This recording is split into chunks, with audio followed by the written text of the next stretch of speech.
You found a loophole on how to withdraw money from NAB Bank that you didn't even have the money in there. Absolutely, yeah. I actually used the ATM to create money. More than $1.5 million living the life of a high roller. Lavish dining, private jets, expensive gifts for friends, and it didn't cost him 1 cent. It's a pretty addictive thing to make sort of money appear from nowhere and be able to spend it. If you knew a way how to make infinite money, what would you do? Will you invest in the stock market? The stock market rally has once again become tech-centric. Buy some real estate? Start a business? Or will you spend it on gambling? I lost 6K last weekend. Been going fucking bad. Have a good time with women, partying at clubs, and flying private jets. But what if the way of making this infinite money is illegal and will lead you in prison for several years? Will you reconsider your decision? Meet Dan Saunder, the man with $0 in his bank account who figured out how to make infinite money from ATM machines using his credit and debit cards. I actually used the ATM to create money. Dan grew up in a small town called Wangaratta in Australia. He lost his dad when he was just a boy. He worked at a small bar in Wangaratta as a bartender and is engaged to a lady who teaches at a local school. One day, Dan went out to a bar with his friends. He got drunk, then suddenly realized that he didn't have cash to pay. So he decided to go to a nearby ATM machine to get some cash. At the ATM machine, Dan realizes that he has $0 in his savings account and his credit card, well, that too was maxed out. But Dan was drunk. He didn't care and decided to try to transfer $200 from his maxed out credit card to his savings account. Transaction cancer. Oh no, it didn't work.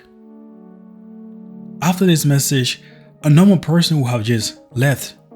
But due to the fact that he was intoxicated, Dan decided to try to withdraw the money he just transferred from his credit card to his savings account, despite the ATM saying transaction cancelled.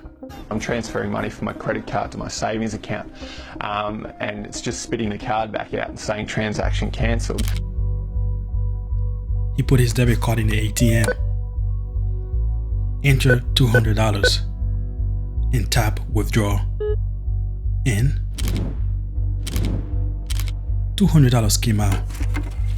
Dan couldn't believe it. He was shocked. The ATM said transaction cancelled, but yet he was able to withdraw the $200 he transferred from his credit card. This single moment is about to change Dan's life forever, but he's yet to realize that. He went back to the bar, thinking about what just happened. He couldn't get his mind off of it.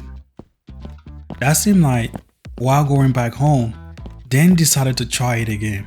Walked past the ATM again, and I was like, I wonder if you can do that for, another 200 or another 500 or another 600. He withdrew and took home over $1,000 that night. The next morning, Dan woke up and thought maybe it was just all a dream. But when he checked his wallet, there he saw the $1,000. This was the moment that shifted Dan's life forever.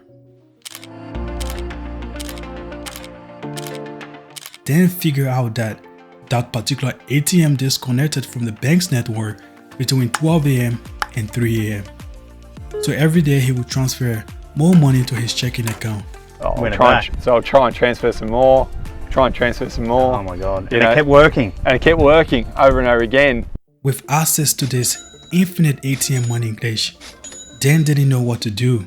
I just didn't really have much direction in my life. I didn't really know where I was supposed to be or what I was supposed to do. And He started living a lavish lifestyle, gambling. And then I was betting like 20 grand in a whole week. I think I smashed like 200 grand in one betting account. Flying in class from one location to another. I bought a private jet to like somewhere near Bali for like 80 grand. This newfound success came with its own set of challenges for Dan. It's a pretty addictive thing to make sort of money appear from nowhere and be able to spend it. In constant fear that he may get caught one day and be sent to prison. Handcuffed me and drag me down any moment, because I was like, fuck, you're doing some bad shit, you're gonna go to jail, you better make some memories right fucking now, because if you don't, your only memory is gonna be a cell. He was so scared that a single knock on his door would make him wonder if it was the police. All of this was too much for Dan to handle, so he wanted everything to come to an end. With all the guilt, anxieties, and depression, Dan decided to report himself to the bank about his scheme. So you turning yourself in must have been guilt. Absolutely, yeah. The police finally picked up Dan's story and got him arrested. He was charged with fraud and theft, sentenced to 12 months in prison, and fined $250,000. This is a story from another angle that can be viewed as sometimes what we are lacking in our lives is not money, but a plan and a sense of direction. Dan didn't have any plan, so when he found this infinite money glitch, he didn't know what to do. I hope you found a meaning and sense of direction in your life. My name is Asia Semi. Don't forget to like and subscribe. Thanks for watching.